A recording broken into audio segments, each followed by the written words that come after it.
Nay, bigyan niyo na po ako ng pera. Gusto kong bumili ng pagkain. Wala akong pera dito, princess. Nakita ko po, meron kayong 20 sa wallet niyo eh. Sige na po, bigyan niyo na akong pera. Ay, aba, makulit ka. Pambili natin ito ng ulam. Nay naman eh, ang damot-damot niyo. Bibili lang ako doon ng chichirya oh, sa tindahan naling Sonya. Tigilan mo na ako, princess. Kung hindi, malilintikan ka sa akin. Kahit mag-iyak-iyak ka dyan at maglumpasay, wala ko ibibigay sa'yo pera. Nanay!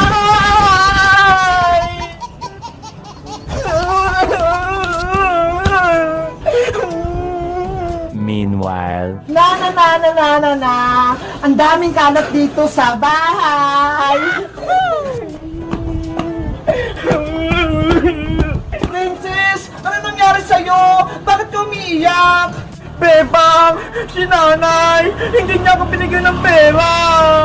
Hindi ka lang binigyan ng pera ni Aling Tere, umiiyak ka na. Kasi gutom ako eh. Gusto kong bumili ng piyatos kay Aling Sonya. Sabi na nga ba, gusto mo lang kumain, princess eh. Asya, huwag ka nang umiyak, princess. Bibigyan kita ng pagkain sa bahay. Talaga, Bebang? Bibigyan mo ako ng pagkain? Oo, kaya antayin mo lang ako dyan ha. Dadalhan kita ng chichirya. Okay, antayin kita dito. Diyan ka lang, princess. Huwag kang aalis. Ano kayang ibibigay sa akin ng pagkain ni Bebang? Panigurado masarap yun. Sino yun? May sumisitsita. Iya, lumapit ka rito. May ibibigay ako sa'yo. Sino po kaya? Huwag ka nang maraming tanong. Halika rito, bibigyan kita ng pagkain. Talaga po? Ito ho, piatos. Gusto mo ba? Malaki to. Opo! Gusto ko po yung piatos na green! Lumapit ka rito, kunin mo na. Sige pa! Yes! May magbibigay sa akin pagkain! Anong pangalan mo, Iha? Ako po si Princess! Ang ganda naman ng pangalan mo. Parang prinsesa. Naalala ko tuloy sa yung anak ko. Princess din ang pangalan. Ano naman po pangalan nyo, Ale? Kasi hindi ko po kayo kilala eh. Ako naman si Aling Martina, taga Block 18, taga Walis. Aling Martina, pwede ko na po bang makuha yung piatos ko? O sige, kunin mo na to, princess. Panigurado matutuwa ka. Wow! Malaking piatos! Favorite ko to! Kainin mo na yan. Masarap yan. Bagong luto yan. Sige po, Aling Martina! Thank you po dito ah!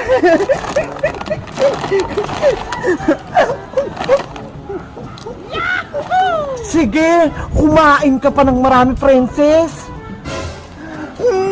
Ang sarap! Ang lutong na piatos! Ubusin ko to lahat! Wala ko ititira!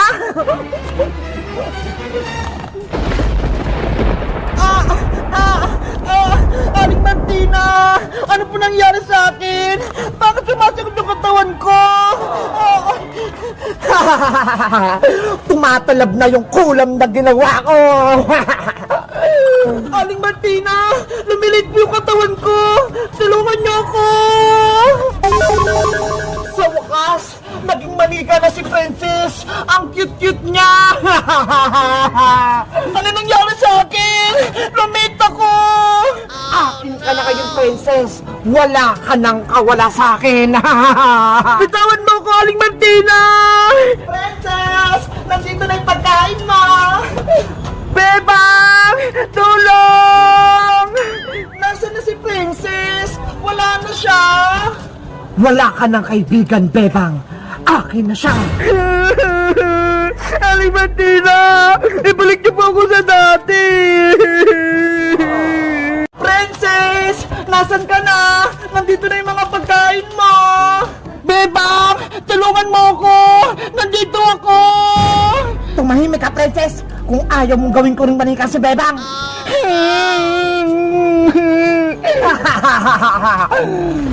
Princess! Yuhu!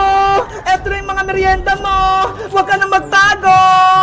Ano ba yan? Bakit kaya bigla na namang nawala si Princess? Siguro, nagtampo siya kay Aling Tere, kaya bigla siyang umalis. Bebang! Nandito ako sa bakanting lote! Sinabi mo kang maingay manikang princess, makulit ka ba? Ibalik mo na ako sa pagiging tao, Aling Martina! Ayaw ko maging manika! Kung hindi mo lang sana kinain yung piyatos, hindi ka magiging manika. Ang pagiging matakaw mo ang nagpahamak sa'yo. Ang sama-sama niyo, Aling Martina! Isusubo ko kayo kay nanay! Walang magagawa yung nanay mo dahil isa akong mangkukulam. Ano po? Makukulam kayo? Lahat ng batang pasaway at pagala-gala sa kalsada, kinukuha ko, ginagawa kong manika. Hindi naman po ako pasaway eh! Mabait po ako! Kaya huwag niyo na po akong kunin, Aling Martina! Wala ka nang magagawa, princess. Pagmamay-ari na kita, gagawin kitang manika habang buhay.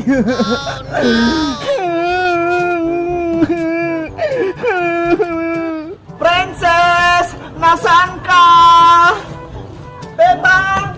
Sinong hinahanap mo dyan sa ilalim ng kotse? Iska! Si Princess! Nawawala! Ano? Nawawala si Princess? Oo! Kanina ko pa siya hinahanap eh! Nandito lang siya kanina sa tapat ng bahay, kaso bigla siyang nawala! Tulungan kita maghanap, Bebang! Dito ka maghanap sa taas! Ikaw naman dyan sa may bakanting lote! Sige, Iska! Magandang naisip mo! Nabalik agad ako kapag nakita ko si Princess! Princess! Princess! Nasaan ka? Lagot ka na magkukulam! Ililigtas na ako ni Bebang! May gagawin din ako kay Bebang, kaya tumahimik ka! Bebang! Tulungan mo ako! Nandito ako! Si Princess yun ah! Narinig ko yung boses niya! Princess!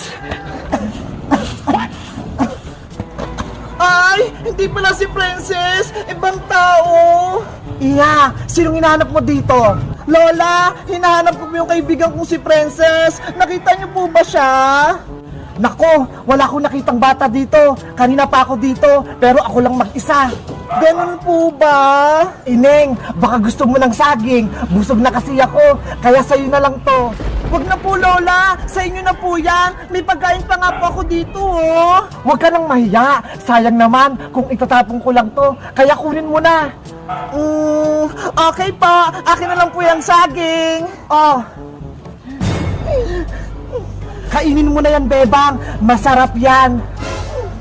Mukha namang masarap tong saging ni Lola, kaya kakainin ko na.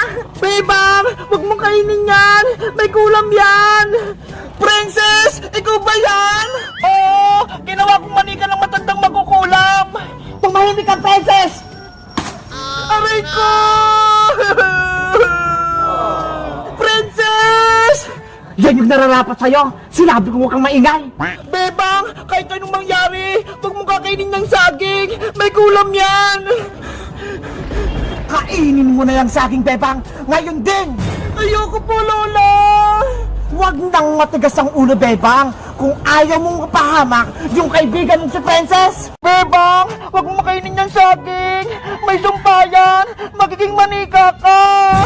Pero Princess, kailangan kitang maligtas para maging tao ka ulit. Huwag mo lang intindihin, Bebang! Iligtas mo na yung sarili mo! Takasan mo na si magkukulam! Hindi kita kayang iwan, Princess. Ililigtas kita. Sige na! Umalis ka na, Bebang! Ang dami niyong sinasabing dalawa. Kainin mo na yung saging, Bebang. Bilis! Ay, magkukulam! Kakainin ko lang tong saging kung may babalik mo si Princess sa magiging tao! Ay, aba? Inuutusan mo ba ako? Ako lang yung masusunod dito. Hindi ko, Bebang. Eh di tatapon ko na lang tong saging kung ayaw mo! Sige na nga. Papayag na ako. Kapag kinain mo yung saging, ibabalik ko na si Princess. Tatabay magkukulam! Baka niloko mo lang ako, ah! Oo naman, pinapangako ko. Kapag kinain mo yung saging, gagawin ko ng tao si Princess. Bebang, huwag kang makinig kay Aling Martina mangkukulam! Masama siya! Hindi niya susundin yung sinabi niya! Ayaw kitang nasasaktan, Princess, kaya ililigtas kita. Kahit maging manika ako, basta ikaw, maging tao. Ang bait mo talaga, Bebang! Isasakripisyo mo yung buhay mo para sa akin! Naiinip na ako. Kainin mo yung saging, Bebang. Bilisan mo. Sige pa, Aling Martina! Kakainin ko na po to!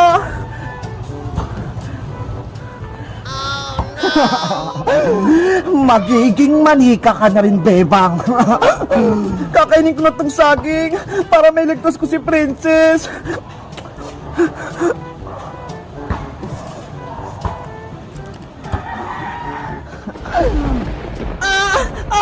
Yung katawan ko! Lumiliit! Bebang! Yung katawan ko! Naging manika na! Pati si Big Bird! Lumit din! Sa wakas, naging manika na rin si Bebang. Aling Martina! Sinunod ko naman po yung gusto nyo ah! Gawin nyo na pong tao si Princess! Ano ako? Uto-uto? Hindi ko na ibabalik si Princess. Parehas kayo. Sinungaling kayong magkukulang! Ang sama-sama mo, Aling Martina! Ginawa mo kaming manika!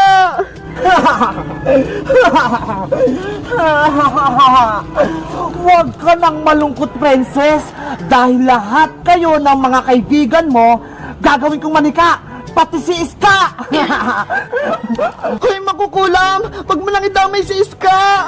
Ako, si Martina, ang pinakamalakas na mangkukulam sa buong mundo. Kaya ako masusunod, Bebang. Pagtakasin nyo kami, Aling Martina! Huwag nyo kaming kunin! Kayong mga manika ang gagawin kong kasangkapan para mabuhay ang aking anak. Princess, anong gagawin natin? Manika na tayong dalawa! Aywan ko, Bebang! Panigurado! Katapusan na natin! Tulong! Tulungan nyo kami! Tulong! Wala nang tutulong sa inyong dalawa dahil matatakot sila sa lakas ko.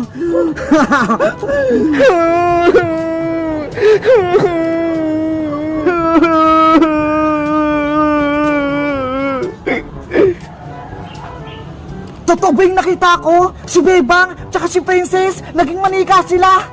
Lagot, may bago na namang kalaban.